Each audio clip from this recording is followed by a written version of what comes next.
I think we're almost live now. If you see us, please drop a message. Hello, everyone, joining to our session today. I'm Ala, Junior Marketing Manager here at airfocus, and I'm, as always, super excited for this event. We have the legendary Tony Ulwick. I am so excited to learn from him, and I hope that you're all excited as I am. Let's just give like 1 2 minutes as more people to tune in. And meanwhile, please drop on the chat box where you're joining from. What's your LinkedIn so we can connect? And let me welcome Tony Ulrich. Hi, Tony. Welcome Hi. to the Air Focus session today. Well, thank you so much for inviting me. It's really a pleasure to be here. Yes, I'm so excited. So where are you joining us from? From a sunny little town in South Florida called Pompano Beach, Oh, which is between uh, Fort Lauderdale and West Palm Beach. It's on the East Coast. I'm not jealous at all. I'm wearing a t-shirt now, but it's cold actually here. I'm joining from Istanbul. Um, I'm waiting for summer to come here so badly. Um, okay, well, we are waiting for more people to tune in. I have a question for our audience. Today's session is called Put Jobs to Be Done Theory into Practice with Outcome Driven Innovation. And Tony Ulwick is the developer of Jobs to Be Done Theory, um, as I know. And I want to know how you guys are familiar with these terms. So let me start my poll. And once people drop in their answers, I will put it on the stream to show you, Tony, how people are familiar with. So the question is, how familiar are you with outcome driven innovation and the jobs to be done framework? We have three options: very familiar, somewhat familiar, not familiar at all. Well, I guess they'll be a bit more familiar after the event today, though. So, Yes, of yes, course. I always like to see that people are not really familiar what we're gonna talk about in the yeah. following hour, because that means that you're in the right place. Okay, so 3 minutes in, I think we can slowly get started. So now 70% of people who voted, they say somewhat familiar, and 23% of them saying not familiar at all. So I'm happy. We will be learning a lot today. Great. Sounds like a lot of fun. Yes. So, would you like to go? Sure, I will leave it absolutely. to you. Okay. All right. Well, as you mentioned, this is all about putting jobs to be done theory into practice with outcome-driven innovation, which means, for those who aren't familiar with either term, that we're going to have to explain what jobs to be done is and what outcome-driven innovation is.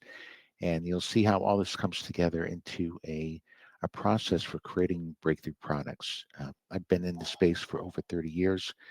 I started my career back at IBM in the 1980s.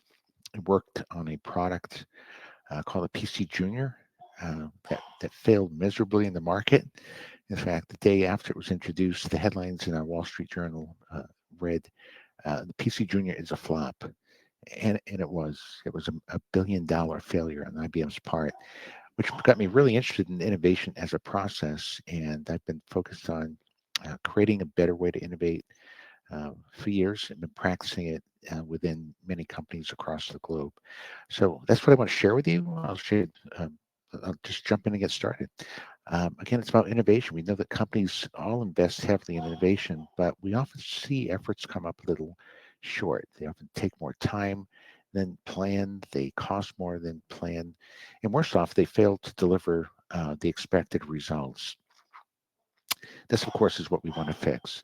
And when I'm talking about innovation, I'm talking about the front end of the innovation process, as we say here in the States. It's everything before product development, right? And the goal of the innovation process, as I define it, is to come up with a solution, conceptualize a product, a service, software, a tool that will address a set of unmet needs in the market that you've chosen to pursue.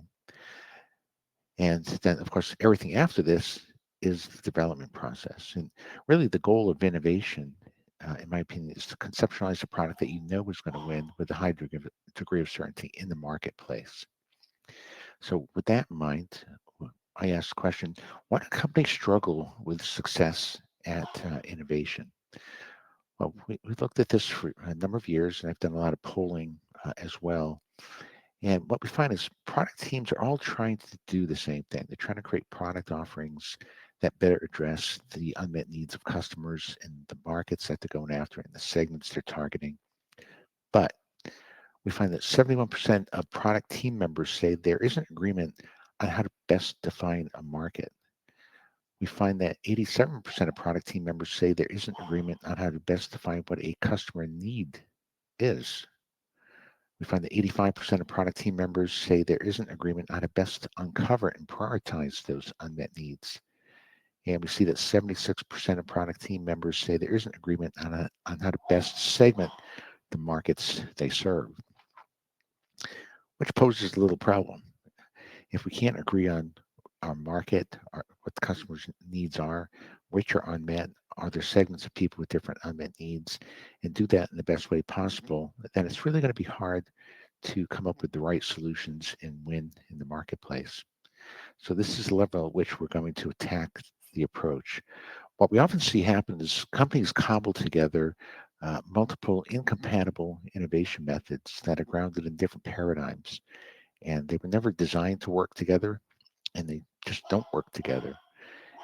And what we've created here is an innovation process end to end that covers everything in front of the innovation process, so you don't have to combine it with other tools and techniques that aren't that that won't work in the space. As we like to say, to be great at innovation, you need a great innovation process. And I mean by that a process that provides product teams with a unifying language of innovation, a process that works, delivers predictable, impactful results, setting the team off into the right direction, a process that aligns teams around value creation so that everyone's heading in the right direction, the same direction, and they're truly being customer centric. And most importantly, a process that enables you to conceptualize solutions you know with a high degree of certainty will win in the market before you even start developing them. Now, I know that sounds like a big challenge. How do you come up with solutions that are near certain to win before you start developing them? That's what outcome driven innovation is all about. This is how it's done. The Bosch circular saw team, for example, they wanted to enter the North American circular saw market. They knew that this product had a high degree of certainty, with a high degree of certainty that it would win in the marketplace. And they knew that because it had this set of features. Now, how did they know that was the right set of features? Well, it addressed this set of needs. You can see very specific statements like minimize the likelihood that debris is thrown up into the user's face, or minimize the likelihood of inadvertently moving off the cut path. Now, how did they know that these were the right needs to go after? Well, they found a segment of the population that had 14 unmet needs and came up with a feature set that addressed all of them. Well, how did they discover that segment and those needs? Well, they studied the entire job the customer was trying to get done. They broke it down into its component parts, understood all the metrics people use to measure success, discovered those that were most underserved in a segment of the population. And again, with this, they could feel highly certain that this version of the circular saw would win in that segment of the market. In other words, it would get the job done better and potentially cheaper than the circular saws put out by DeWalt and Makita. So that's a hardware example. Here's a service example. This is Kroll On Track. They wanted to enter the electronic evidence discovery market. They failed the first two attempts, and then they used this approach, and they came up with a concept that they felt very confident would win in the marketplace. And the reason they did is because it had the set of features that were tied to satisfying this set of needs that are all unmet, that they discovered in a segment of the population that was highly underserved by studying the entire job the customer was trying to get done and understanding all the metrics people use to measure success. Same thing in the software environment. With Cox Automotive, they create software that dealers use when for selling cars and managing dealerships. They came up with a new tool that addressed that had a set of features that addressed a set of outcomes that were highly underserved in the segment of the market after studying the job the customer is trying to get done. This is what we're trying to um, accomplish for all organizations, is to help them create solutions that they know will win before you make the heavy investment in people, money, time, and you're more certain to win in the market, so you don't have those billion-dollar IBM failures that I experienced back in the 1980s. What's unique about outcome-driven innovation is that the process itself is conceived through a problem lens rather than a solution lens. Everything looks a little bit different when you look at it through that lens. And you might have heard the quote, people don't want the quarter-inch drill, they want the quarter-inch hole. What we propose is that instead of looking at markets through the lens of the drill maker, look at it through the lens of the hole maker. Let's look at it through the lens of what is the customer trying to get done rather than what is the company doing. You might be a drill maker thinking that people want to buy drills and that all your competitors are drill makers. But in reality, people are trying to create a quarter-inch hole, and they would use any product that would help them get that job done better. When you look at it through this lens, it allows people to define markets, needs, unmet needs, and segments very differently and much more accurately. The first thing that you recognize when you look through this lens is why people buy products in the first place, which is to get a job done. Now, we define a job as a task that people are trying to accomplish. It could be a goal or objective they're trying to achieve, a problem they're trying to solve, something they're trying to avoid. Really, it's anything a group of people are trying to get done. Now, what's unique about this is what we've learned is that products win in the marketplace when they get a job done significantly better than competing solutions. And the magic number is somewhere around 15% better. And you can ask yourself this question as well. Would you switch from one product to another if it just helped to get the job done 1% better or 2% better or even 5% better? Probably not. There's switching costs involved and so on and risk. But if we get the job done a lot better, you would switch. And we see people do this all the time. So the goal, of course, is then to align your organization around helping customers get their jobs done better. And success comes from aligning your teams in the same direction and the right direction. What I mean by that is we often see teams aligned in the same direction, like, but it may not be the right direction. So it's like a rower in a rowboat. You know, everyone's rowing in the same direction, but they're about to head off a cliff. Right? We don't want that. What we want is them all heading towards the finish line in the most efficient manner. And this approach that we're about to talk about, demonstrate, does both. It aligns the organization around what matters most to your customers. So the process itself, called outcome-driven innovation, it begins by defining a market. But we're not going to define a market as a product or a technology or a vertical or a geography. We're going to define a market as a group of people and the job they're trying to get done. Then we're going to define needs as the metrics people use to measure success as they go about and get that job done. We're going to define unmet needs as those outcomes that are really important to people but not well satisfied in the market. And we're going to talk about segments as groups of people that have different underserved outcomes. Now, this sounds like marketing 101, and it really is. But marketing 101 is usually executed in solution space rather than problem space. And by looking at everything through this different lens, you'll see that the chances of succeeding will be much greater. The final step here is taking all that information and putting it into a strategy that you can use to guide your product efforts, your R&D efforts, M&A efforts, and so on. The reason you want to do this is because the chances of your success will go up dramatically. Instead of coming up with a product and hoping it addresses the top 15 unmet needs, you're going to uncover the top 15 unmet needs and create solutions address them. It just flips the innovation process on its head, really de-risking it and increasing your chances of success. As I mentioned before, it's been battle tested over 30 years, nearly across nearly every industry. We've completed over 1,000 different growth strategy engagements with companies across the globe. So, how does it work? Let's start with markets, defining the market.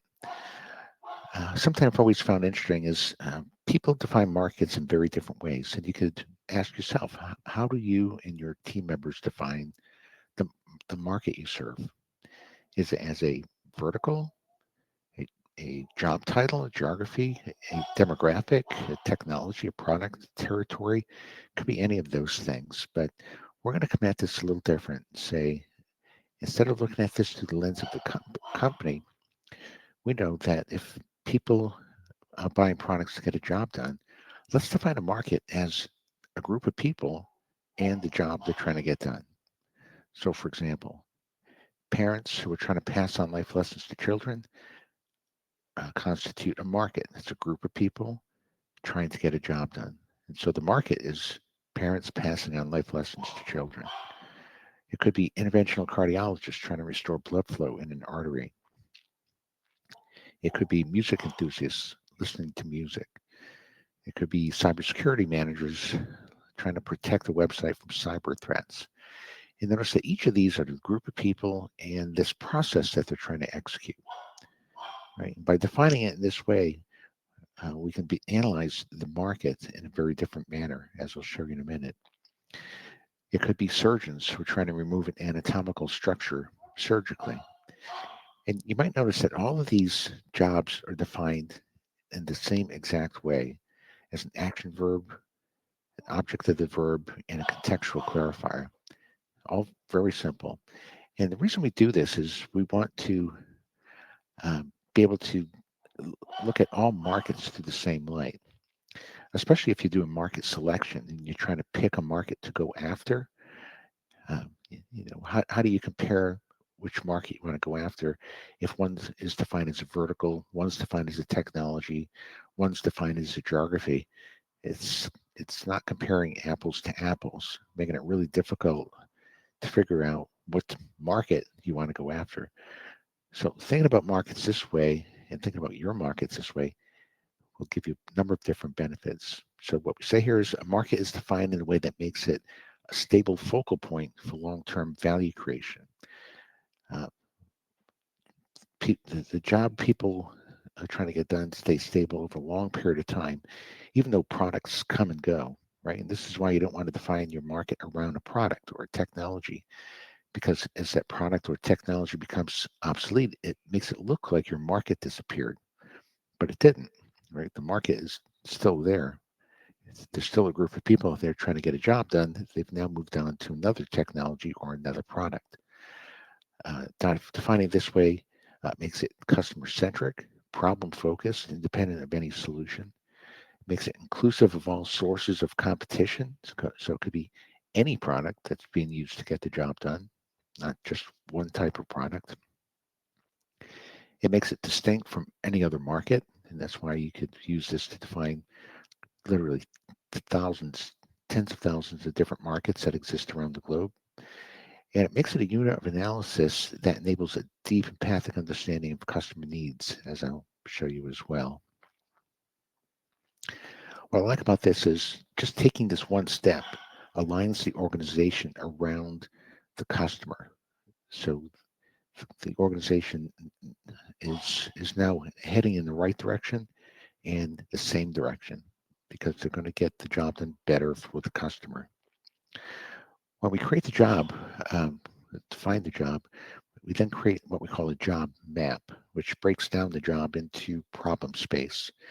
And we put an article out in Harvard Business Review back in 2008 that goes into more detail here. But you can see that there's a typical flow for a job, which there's a planning step, getting the inputs, organizing them, confirming everything's ready to be executed, executing the step, monitoring the output, making modifications, and concluding. I'll show you a quick example here. The job of listening to music, assessing the situation, gathering the music, putting it in the right order, confirm the plan, listen to music, monitor the experience, make modifications to the list, assess the experience, and so on. Now, when back in the days when there were only CDs, that just got part of the job done, just the listen part. But when MP3s came along, that helped to get more of the job done better, right? And of course, it got adopted for use. And when streaming services came along, it got the job done better yet and got adopted for use.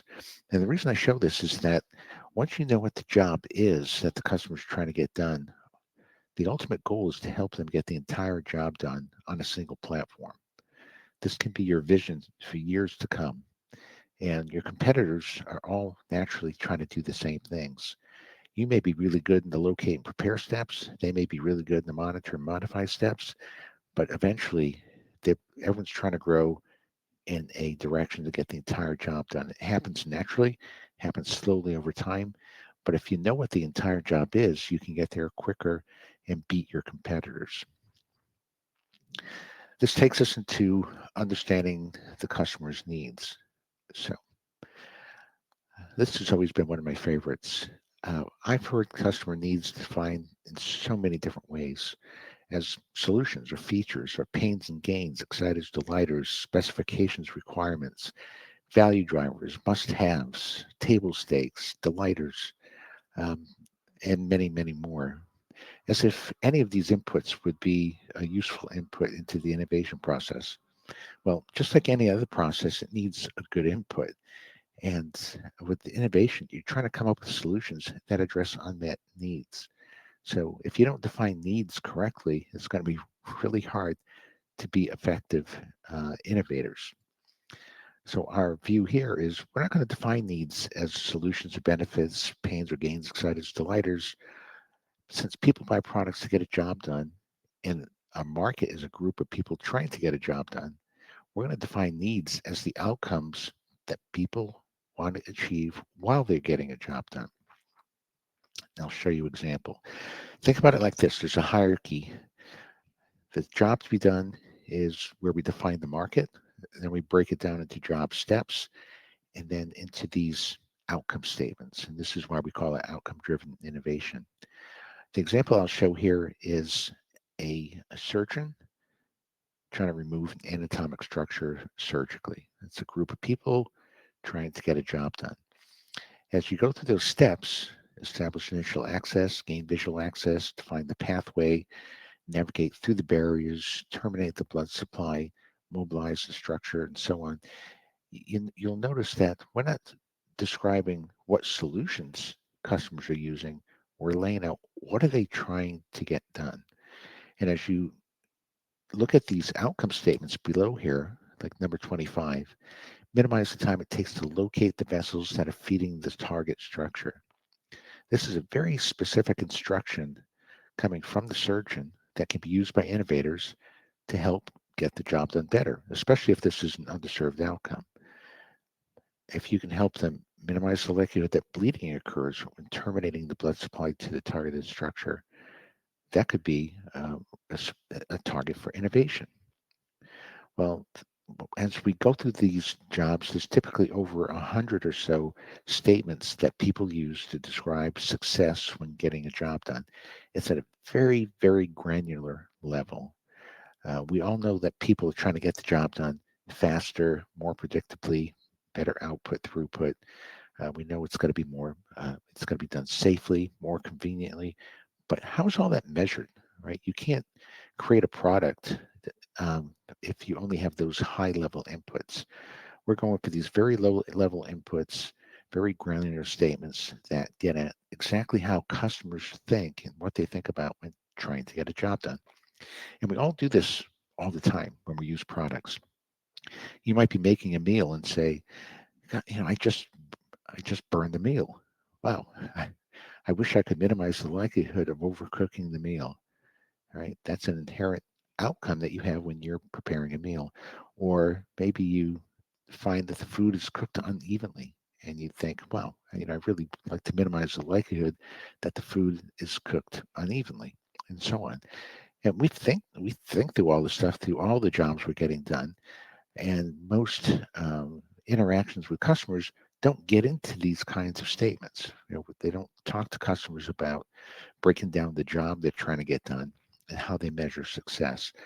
That's what makes this different, right? We're trying to organize the set of needs at this very granular level so that these statements act as instructions to help you get the job done better for the customer. They are defined with very specific structures and language. We have a direction of improvement, a metric, an object of control, a contextual clarifier, and we've tested many variations of statements over the years to see which ones work best in the process, which ones are most useful uh, throughout the rest of the front end of the innovation process. And it's this type of structure that we've settled on that works very well. And you'll see why all this makes a difference as we go into the next steps of the process as well. In this case, customer needs are now defined in a way that makes them instructions from the customer that details how to get the job done better, makes them measurable. These are metrics that enable innovators to measure how much better they're getting the job done. They're knowable. People don't have latent needs they don't know they have. They're discoverable. People can actually articulate their needs. They're actionable from a value proposition development standpoint, from a product development standpoint, to inform R&D, and they're stable over time as well. In addition, they're valid globally for all job executors, and they're structured for prioritizing unmet customer needs. So there's many advantages for defining needs in this manner that bring advantage to this approach. In the end, you'll have your 100 plus timeless statements that align the organization's value creation efforts for years to come. And the reason I say that is the job is stable over time, the job steps are stable over time, the measurable outcomes are stable over time. What's changing are the solutions, right? What you've done here is you've created a framework around the job the customer's trying to get done, and you understand the job at a very granular level. And now the goal is to continually create solutions that get the job done better and better. Which brings us to the next step. We may have those 100 plus outcomes, but which one should we focus on? Which ones are the most underserved in the marketplace? And this is where we're going to quantify the outcomes. So we're going to define an unmet need, not in solution space as features or exciters or delighters that are missing from the solution. We're going to call an unmet need a measurable outcome that people struggle to achieve. The way we get there is to survey anywhere from 100-ish to over 1,000 people, and the survey goes out and we ask them to tell us the importance of each outcome. For example, how important is it to you that you minimize the likelihood of damaging blood vessels along the pathway to the structure? And how satisfied are you with your ability to minimize the likelihood of damaging blood vessels? Right. So we're getting two data points. How important is it? And what's your current level of satisfaction given the solution you're using today? And by the way, we ask them what solution they're using today too. So we have that in our data. From there, you're able to plot out the opportunity landscape where the opportunities are. So here's one outcome, for example. That's plotted there because 81% of the population is saying that outcome is very or extremely important, yet only 30% of the population is telling us it's very or extremely satisfying. So this gives us an opportunity score per this equation up here that's fairly high. And we do that for every one of the outcome statements that we've uncovered. Right? So each one of those dots represents one of those statements. And you can see they're all over the landscape. And what we learned very quickly here is which outcomes are underserved. These are very important, not well satisfied. These become the focal point for creating more value for the customer. At the same time, we're learning where the customer is overserved. So this is where they may be paying more than they need, or you may be adding cost to your product that's unnecessary because uh, the outcome isn't that important and it's already well satisfied beyond what it needs to be. So this gives you the information you need to know where to focus to get the job done better and more cheaply, which is really the goal of innovation. So unmet needs are discovered in a way that make opportunities quantifiable, easy to prioritize, defensible because they're backed by data, transparent to the teams across the organization so they can align around it, actionable across all key business disciplines, and a valuable input into the market segmentation process, which I'll show you next.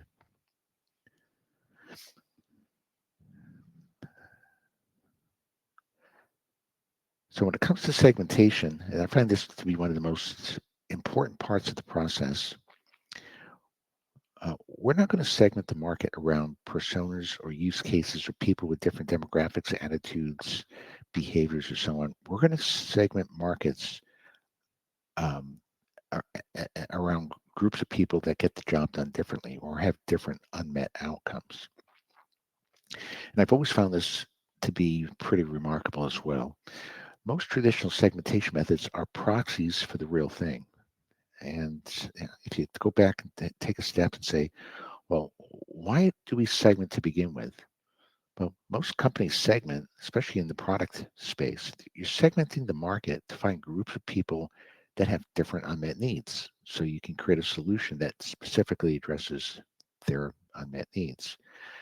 Now, companies typically use demographic, psychographic, behavioral segmentation classifications or combinations of these use cases, personas, but they're really just proxies for the real thing, right? And they often send people off in the wrong direction. Our belief is that if you want to discover segments of people with different unmet needs, why don't we just segment around unmet needs? Right? And then you can profile it by demographics, psychographics, and whatever you want, but don't segment around something that's not an unmet need. That's or something that's a proxy for an unmet need. It just doesn't. It's not necessary to do that anymore. Again, the reason most companies don't do this is because there isn't agreement on what a need is. They don't agree on what the needs are. They don't agree on which needs are unmet.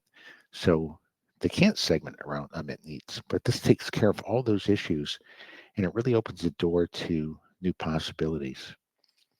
The way we do this is quite simple. It's tools that have been around for 40 years. We look at the outcomes, we conduct factor analysis, and we may quickly find, for example, that a third of the sample thinks outcomes 10, 20, and 30 are really important and unsatisfied. And another third may think outcomes 40, 50, and 60 are really important and unsatisfied, and so on. Well, through factor and cluster analysis, people get put into segments based on the way they rate those um, uh, questions for importance and satisfaction. So in this case, with segment one is comprised of people that think outcomes 10, 20, and 30 are really important and unsatisfied and so on. And then once those segments are created, then we profile them, right? But we already know there's segments of people with different unmet needs, and then we can look at them and try to understand more about them. Uh, and why they're underserved, what's causing the segments to exist, and so on. Here's a couple of examples. This comes from a market where we studied dentists who were trying to fill a cavity in a patient. And we discovered that there was 19% of respondents fell in this segment here, a segment that you can see is pretty overserved. We see 24% of the market falling into this segment over here. That's highly underserved. and 57% falling into this middle segment that has a handful of unmet needs. Now, why is this, right? What's causing these segments to exist? Well, as we looked at the data, we discovered that people in this segment had healthy gums and required just a small filling. Over here, these were people that had unhealthy gums and required a large filling. And because of that, they tend to bleed more, which would impact visualization. It would make it harder to keep the area dry. It would make it harder to contour the bigger filling. And as a result, people in this segment struggled far more to get the job done. They were highly underserved. This group's overserved. This group in the middle, this is like, fairly healthy gums, medium-sized cavities, and they had a handful of unmet needs. Now, once you learn that, then of course you can start putting together different strategies for different segments. In this case, for example, you could pursue a sustaining strategy for the middle segment and just address those top 5 or 6 unmet needs and get the job done a little bit better for 57% of the market. Then you could pursue a disruptive strategy and take cost out of the current products and target that at that 19% of the market. And then invest in a solution that would get the job done a lot better in that most difficult situation. Creating your strategies at this level makes great sense. You know what size the market is. You know what the percent of people that are going to find your solution valuable. You know the number of strategies your company needs to pursue in order to be effective or effectively target 100% of the market.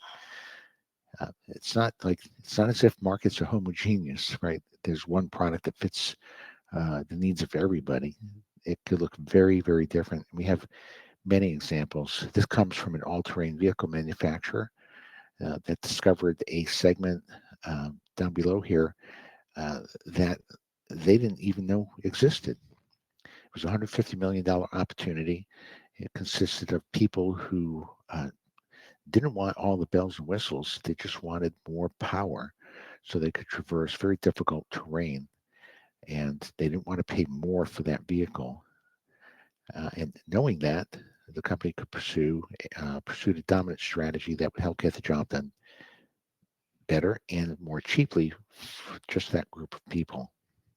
So you never know what you're going to find. Every market looks very different from a profiling standpoint, from a segmentation standpoint. And these segments are defined in ways that make them authentic. They're distinctive. They're groups of people with different unmet needs.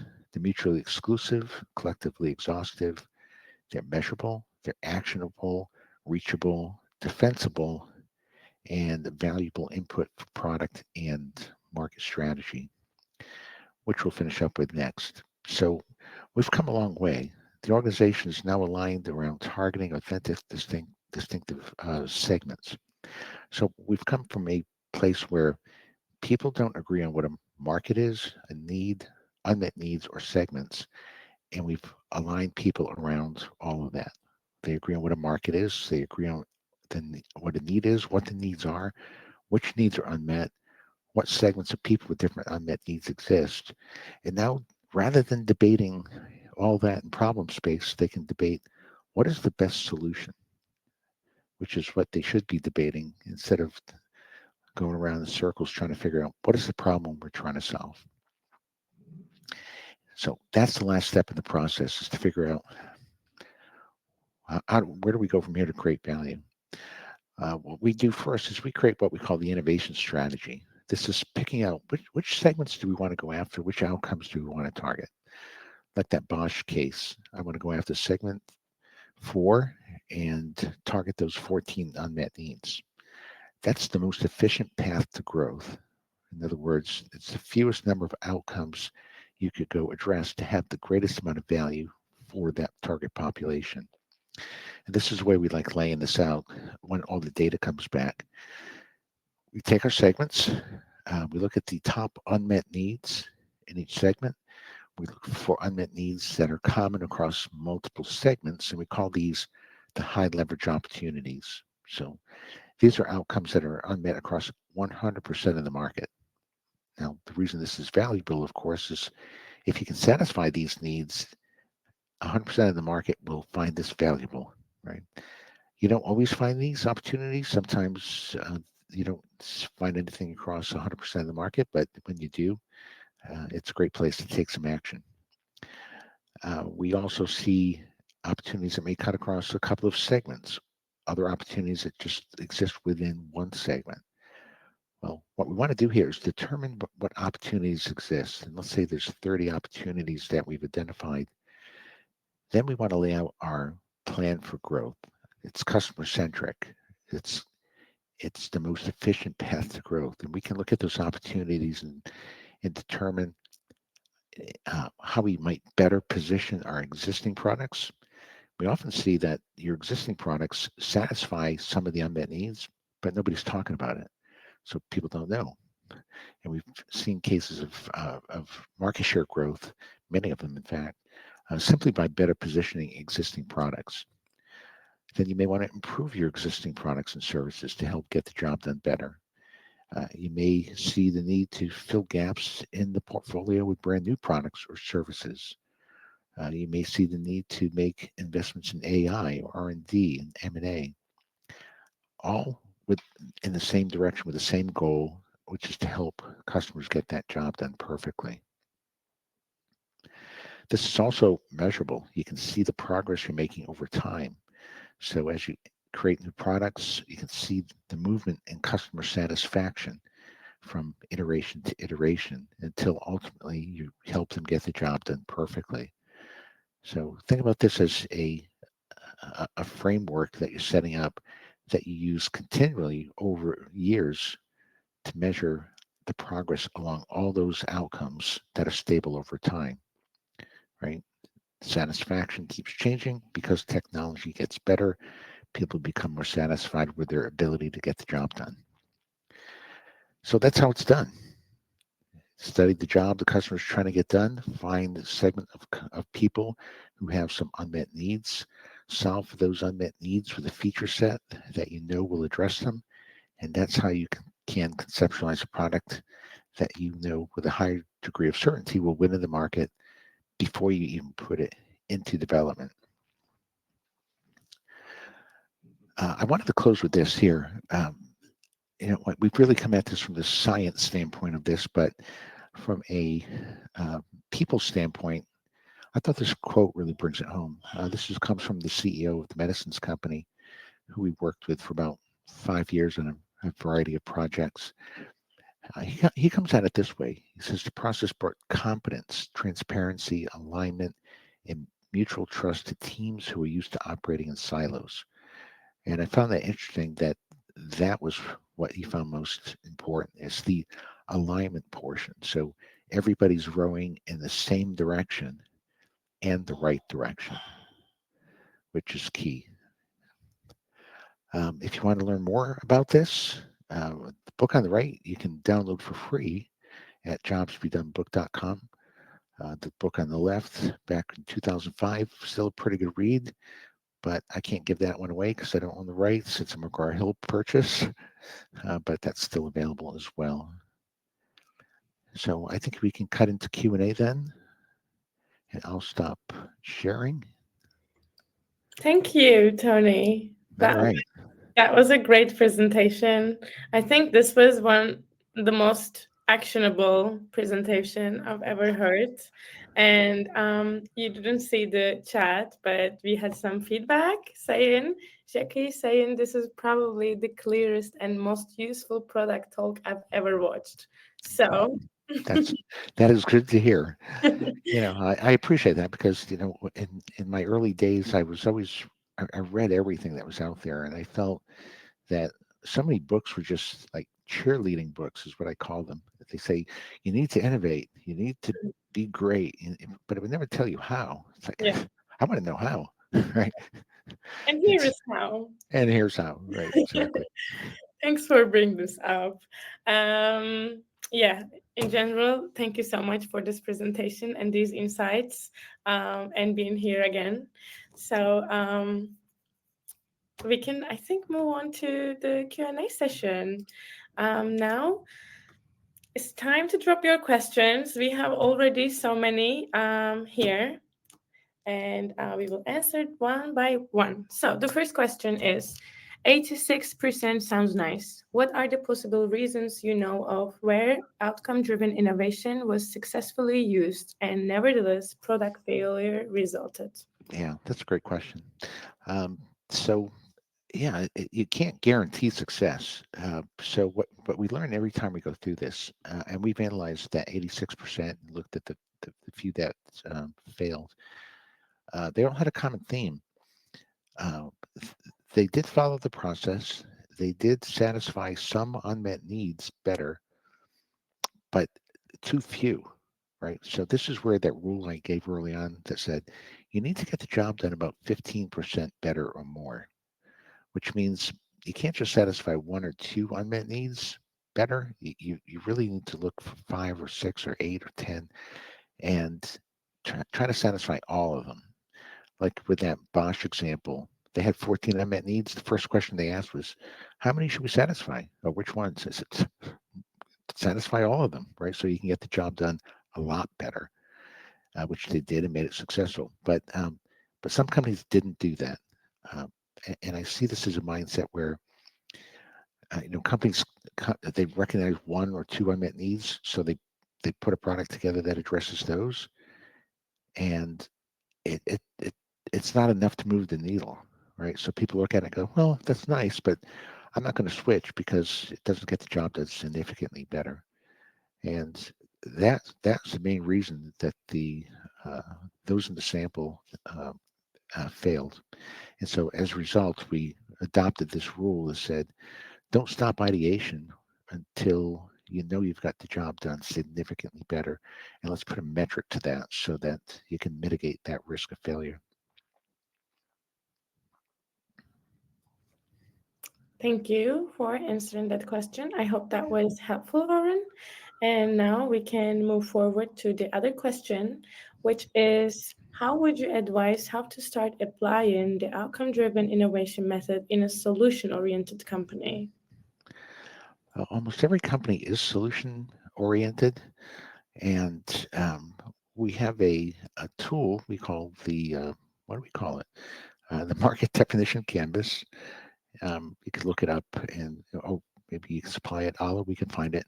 Um, but the market definition canvas allows you to start in solution space and work through it to define your market in problem space. That's often the first step, right? So just to get people thinking differently.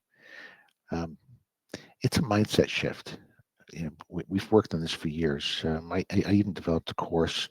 It's part of our ODI Pro platform, which you could look up as well, that just helps people develop a different mindset. It's much like this presentation, but on steroids. It's a lot more to it.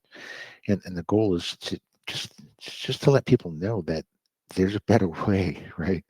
And pull all the pieces together so they can feel comfortable moving away from solution thinking into problem-based thinking, and and then supply them with the solution, right? I always thought that was big too. It's not enough just to say that's what you should do. You have to tell them how to do it, right? And that's why I pick on those key things. How do you define a market? How do you define a need, an unmet need, a segment? Because those are all critical components to success, and just showing people what difference it makes by thinking through that lens is very powerful. Um, I put together an 8-minute video a couple of years back that's on that you can Google as well on Jobs to Be Done.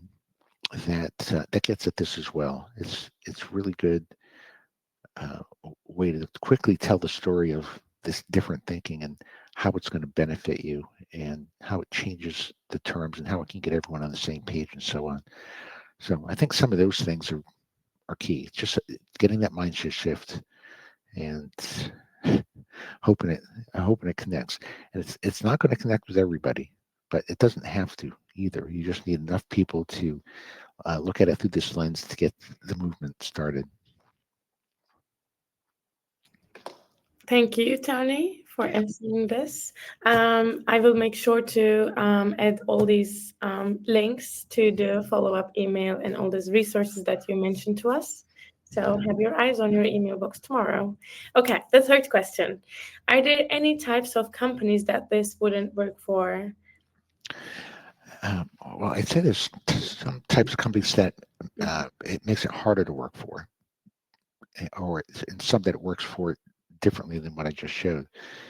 Some that it doesn't work for well is like in the food products or highly emotional products. Let's go with highly emotional first. So, like highly emotional products, they do have functional components, but you have to make sure you get the emotional components as well, which we always do. Um, but it's just a little. It's generally a little harder. You can't design around an emotional job, uh, so you have to have a good set of functional outcomes and just trying to make sense of it in cases where people rank the emotional components higher than the functional components makes it a bit difficult. There's also like in food spaces, it makes it a bit harder because people want it to taste good, right? Taste great, no matter what the food is. We don't have metrics for taste good, taste great, um, and as a result, because it's just ambiguous, it's up for debate. Everyone's view of what good is different, so that makes it much more difficult there as well. But other than that, when we find any products that have any level of function, um, you know, like I said, we've applied this over 30 different industries over the years. It works very effectively. Think of it like this: wherever there's a group of people trying to get a job done, it will apply. Right? It, some may be a little more difficult than others, but you'll get value out of it. Thank you so much, Tony. And I think we can have one, two more questions. So the next will be, it seems that one could easily uncover 100 needs outcomes, but then comes their quantification, important X satisfaction. Should a company really assess 100 needs through a survey or focus on the outcomes for one or two jobs? July. Yeah. Well, you really have to, like, once you capture those 100 plus outcomes, that's your path for growth for years to come. Now, what you need to do is figure out, well, which order am I going to address them in over time? That's why you need to prioritize all of them. So each time you put your survey out, yep, put the 100 plus needs through the survey. It doesn't, it's not that difficult. We've done it in there, nearly every industry, like I said, and um, and you want to get the results because you want to know not only where are they underserved, but where are they overserved as well. So again, you have different strategies for different segments of the market, and you really can't do the segmentation work. You can't have a complete picture of where the market's underserved and overserved if you only focus on uh, a few outcomes. And I think that's what the question is getting at.